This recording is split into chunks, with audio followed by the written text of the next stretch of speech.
Hey everyone, I hope you're all having a fantastic day so far. Today I want to talk about managing finances, especially as a contractor within the UK. This can apply to any contractor, consultant, maybe even business owner who is self-employed.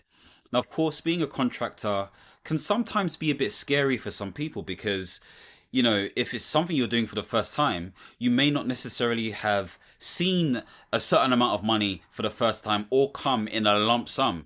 I mean, sometimes there are some contractors or consultants who are paid what a consultant or a full-time employee is paid, in 1 week. Sometimes if it's a big job, maybe it's in 1 day.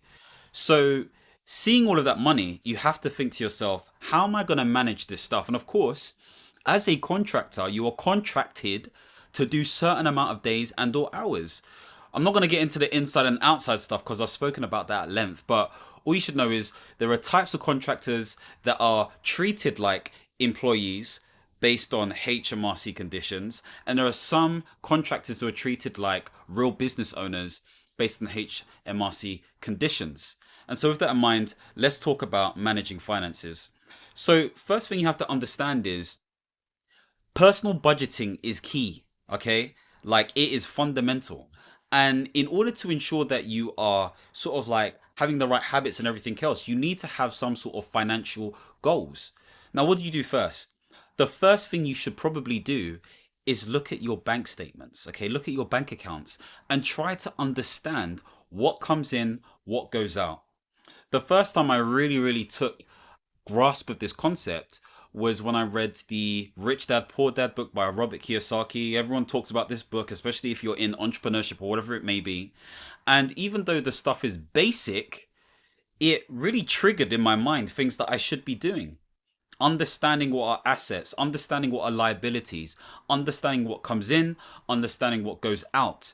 And once I had that true understanding through looking through my accounts, then I could really understand what I wanted to do.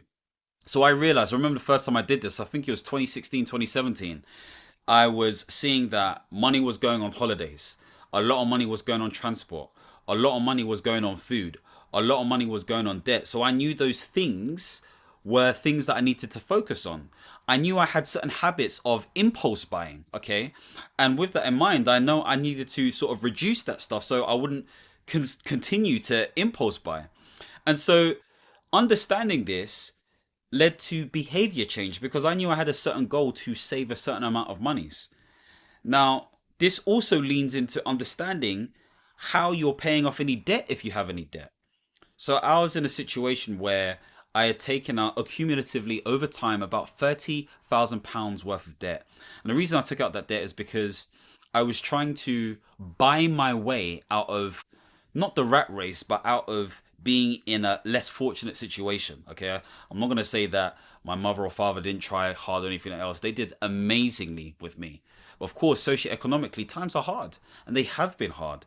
And so I wanted to change my family tree. So rather than be patient and be guided the right way through people who have done it before, I was trying to buy my way out of success by paying for these high-end programs and everything else. Didn't really work out. If anything, I was buying or paying for information. The information was great, so to speak, depending on how you look at it, but I suffered. I suffered for that. And so I had to have a plan of attack. From 2018, I remember there was a time where, I wanted to do an event and people weren't coming to the event. I don't think anyone bought any ticket sales. There was another event I was trying to do with my business partner at the time, and he wanted to cancel it, and it just, yeah, it got me stressed. And I thought to myself, things are not working out in general. I don't want to be seen as a fraud, and I'm in huge debt, living at my mother's house or whatever it may be. And in my mind, I was like, oh my gosh, do you know what? We need to pattern this up. We need to pattern this up. And so what I ended up doing was not getting anywhere. And I created a mortgage calculator, or a debt calculator, should we say. And I calculated to a T exactly how long it would take me and how much it would take me to get out of my debt. And so I focused. I paid an extra £1,000 every single month. As a contractor, this may be easier for you because you're making thousands a week, or maybe hundreds a week, or whatever it may be. Okay, and so if you're seeing that money, you need to be able to apportion that money a certain way. Rule of thumb that I say is save your day rate every single week. And if it's not your day rate, save a sensible amount that makes sense to put away so that you have at least 3 to 6 months worth of your savings or more. It doesn't have to stop at 6 months, it could be way more if you want. Or it goes towards paying off your debts because you kind of have a clock. Think about it. If you have a debt, as an example, okay, let's say it's £15,000, £18,000, yeah.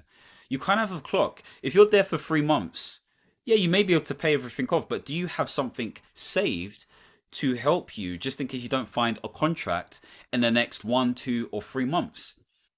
So you have to kind of measure it and calculate it the right way. And calculation is going to be a big thing in this whole sort of like flurry of stuff. So that's the second thing. So first step is audit your sort of finances and everything else. The second step is to also make sure that you have a plan for paying off your debts, but you need to be able to calculate it to the penny and to the day as best as possible. Okay.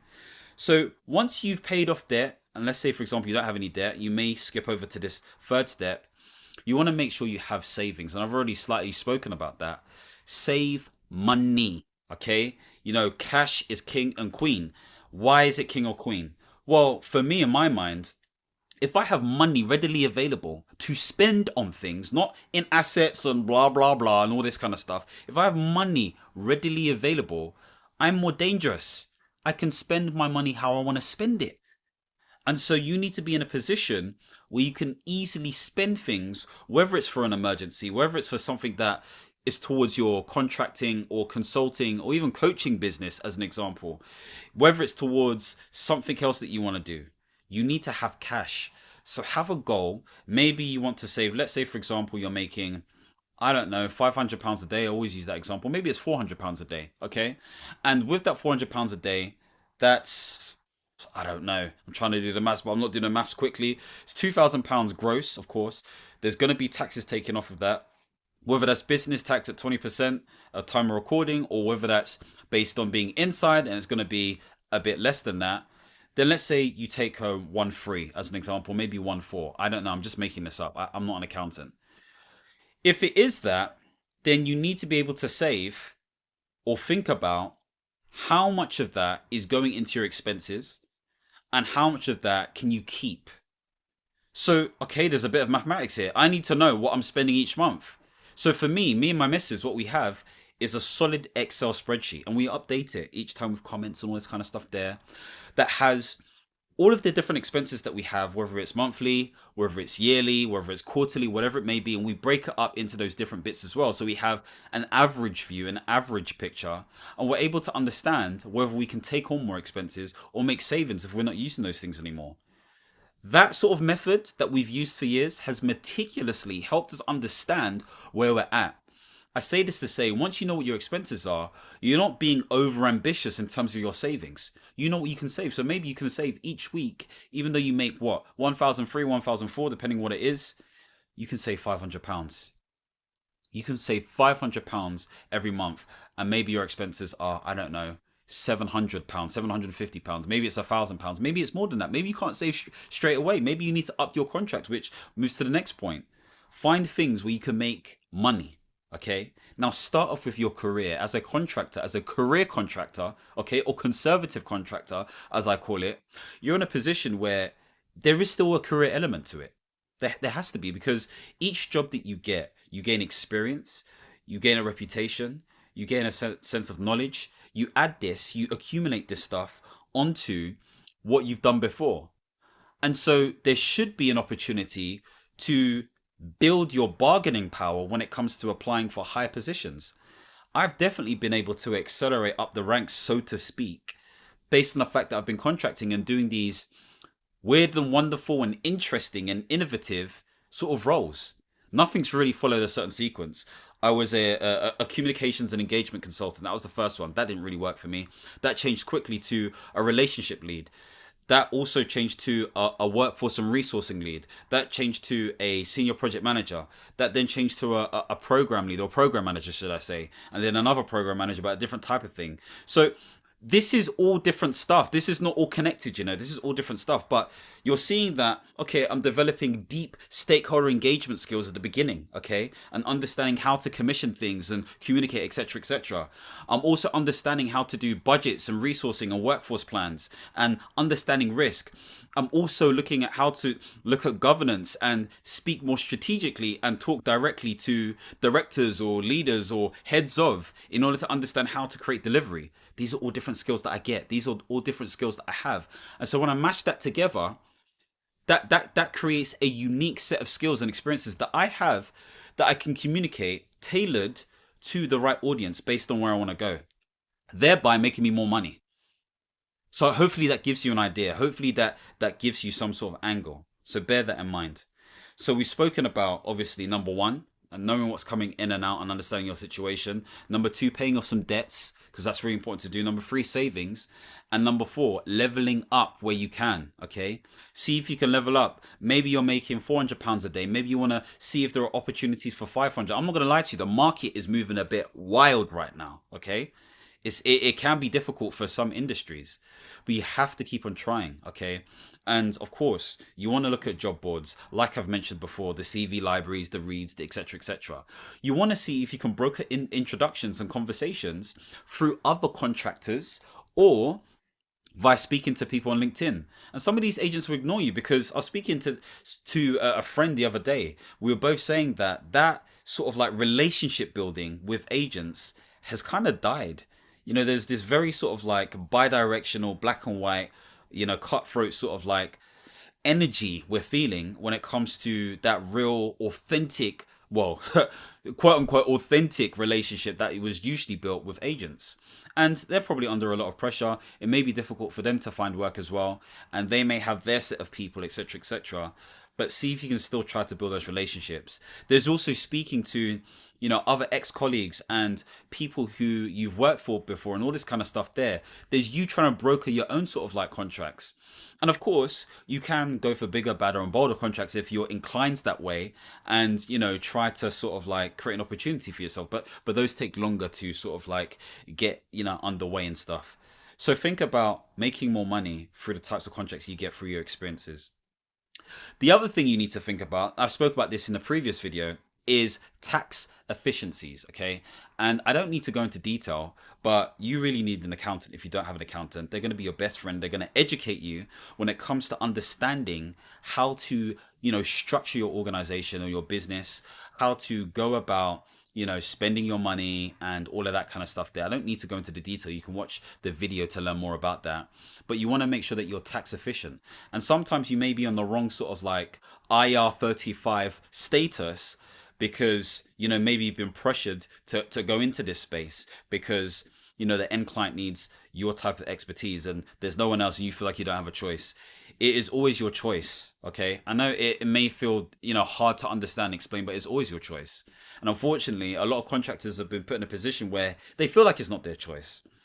Anyway, moving on from that, from the whole tax efficiency space, there's also an opportunity to make sure you have the right insurances, okay? And as a contractor, I always say this, you have a fiduciary responsibility, I said it right, okay, to make sure that you are on point with your finances, okay? You are your own financial planner.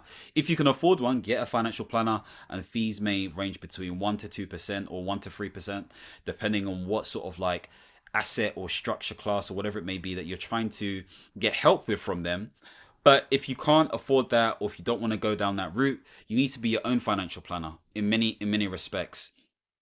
And part of that is making sure that you have the right protection, maintenance, and growth. Okay. So when we're thinking about protection, think about things like insurances. Okay. Think about wills. So this is your estate. How are you protecting yourself and your family when things go downhill? So this could be income protection. Things may have changed right now. I don't know. I don't remember.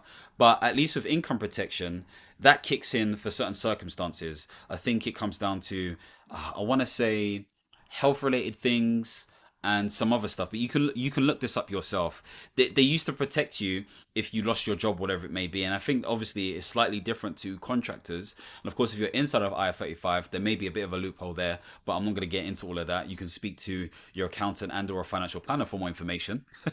I'm always doing caveats. Anyway, so there's income protection to think about. There's also health insurance to think about, okay? And of course, you have to remember this caters to specific conditions, okay? So if you have a really niche condition, they may not cover it. So you need to be able to speak to, the agents who give you these health insurance and stuff to really understand the ins and outs of all of this stuff. And this is where a financial planner or advisor comes into play to help you understand all of this stuff. Quick note, if you are going to get a financial advisor or planner, you want to get someone who is emulating what you're doing or has done what you've done before. So they really understand the bag. They can't just be anybody. They need to understand your world. So try to aim for somebody of that nature. Also, if you're getting an accountant within a contracting space, you want to get somebody who is FCSA approved or someone who's approved to that sort of standard. I've said that piece. I can continue. So of course, I spoke about health insurance. There are also other insurances such as critical illness. So if anything were to happen to you, let's say for example, your leg got chopped off or whatever it may be, can you pay for that surgery or for support or tools or, mechanics to help support you and or your family in those situations? Will your mortgage be covered? Is there a certain percentage of your mortgage that is going to be covered? All of this stuff there, mortgage protection, or whether it's home insurance, okay, if something was to happen. Building insurance, I think it's building insurance rather than home insurance. I think it's building insurance. And if you're getting out a mortgage anyway, you need to have building insurance anyway, okay? So that's a prerequisite. You need to have that covered, because if you don't, fam, you're playing. Things be happening, yo, especially within the UK. Okay, so you need to make sure you have things covered.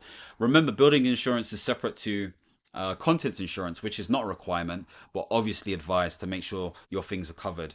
And of course, if you've got things like a Halifax account, okay, and you're paying for the ultimate reward, some of these things will be covered. I think it also includes mobile insurance and the building insurance and all that kind of stuff there. But check with your bank and all these other places as well. You've also got wills. If you've got a family, okay, if you've got small kids or whatever it may be, that's when this stuff becomes important. If you don't have kids or whatever it may be, and you are married and or you have a property with your partner, again, all of this stuff may come into play. But again, I'm not the best person to talk to about this. I'm only saying this stuff to trigger you. There's loads of things that you can do to protect yourself. So there's protection, maintenance. I've kind of spoken about in a way when it comes to your habits, your behaviors, when it comes to understanding what comes in and out of your account and adjusting things. There's also the creation part. So the creation part is obviously coming from your contracting, but also you may veer into a space where you become more of a consultant and more of a coach. Okay, so this is kind of the phase I'm kind of in right now. So there are going to be opportunities where you can get paid to deliver expertise and advice to people independent of an end client, but it may be one-to-one, or it may be direct to the client, so to speak, as opposed to through an agency, whatever it may be. And how does it different to contracting? Well, you're not going through a job board, you're not using CVs, you're not doing any of that stuff there. You're sitting down with the decision maker and they're wanting you specifically, not necessarily your expertise or whatever, but they want you specifically to deliver on X. Maybe you're doing some sort of coaching for the team, or maybe you're developing a strategy, maybe you're creating some sort of audit, but your contracting may help you have those skills or give you more of an edge than just a standard consultant or coach within the game. So this is part of the creation stuff. Some people call it side hustles or whatever it may be. I mean, it depends on your mentality. It may be a side hustle if you want to just leave it on the side for life. But if you're somebody who wants to build this into something sustainable, then it's not going to be a side hustle. You're just in business development phase, and you're obviously a startup, so to speak, in the sort of like broader sense of the word. And so with that in mind, you're going to have strategies around marketing. You're going to have strategies around personal branding. It doesn't need to be that deep, by the way. Maybe you just do videos like I'm doing right now, and that's your form of marketing on YouTube.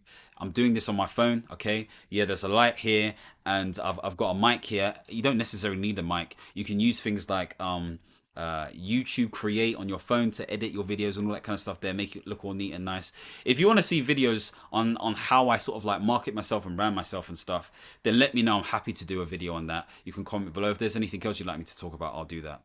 So this video has really been about how do you manage your finances as a contractor, or maybe a consultant or coach. These are all things you need to think about. And of course, this all starts with the goal. This all starts with the goal. If you've been following any of my LinkedIn stuff, yeah, you'll realize I talk about this whole idea of a gap analysis. Okay, what's your current state? Where do you want to be? What do you need to do in the middle? It's the same thing. Okay, there are going to be different elements within your life surrounding finances that you're going to need to focus on, but it starts with the goal, then it goes to the assessment and audit, and then it goes to the planning and action. And the planning and action is really surrounded around some of that stuff I spoke about before. So maintenance, okay, how are you sort of budgeting and being sensible and being aligned to the goal and all that kind of stuff there? How are you saving and, stacking away and all that kind of stuff there? How are you looking and ensuring that your habits are on point? Second thing is protection. What are you doing just in case anything happens? This is the insurances, this is the wills, this is speaking to professionals, all that kind of stuff there. And thirdly, growth creation. How are you making sure that you make even more money? Okay. Obviously, interest is a thing, in a sense that, it's going to grow over time. It's just going to grow over time. There's a reason why house prices double every 5 to 7 years or whatever it may be. It's because of that interest, man. And the money is getting weaker, but things get more expensive because our pay doesn't increase with the rise in expenses and stuff. And of course, that varies, and we're seeing that variation now. I'm not the expert. You can go to an expert on YouTube or whatever it may be to see that stuff. But a point being made is that it does change. So you have to always find ways to increase your wealth. Okay. So hopefully this is giving you some ideas. Again, if you're looking for somebody to guide you and help you along this journey, okay, not specifically necessarily for contracting, but just in terms of making sure you're a high achiever in your leadership position or business and organization, then I may be your man. So we can have a conversation and we can talk more about that. If there's anything in this video that you really liked, comment below. I want to know about it. Anyway, hope you have a fantastic day. If you want to see more videos centered around life management and portfolio careers, don't forget to subscribe and hit the notification bell. And as always, my friends, understand, reach, and expand. Peace.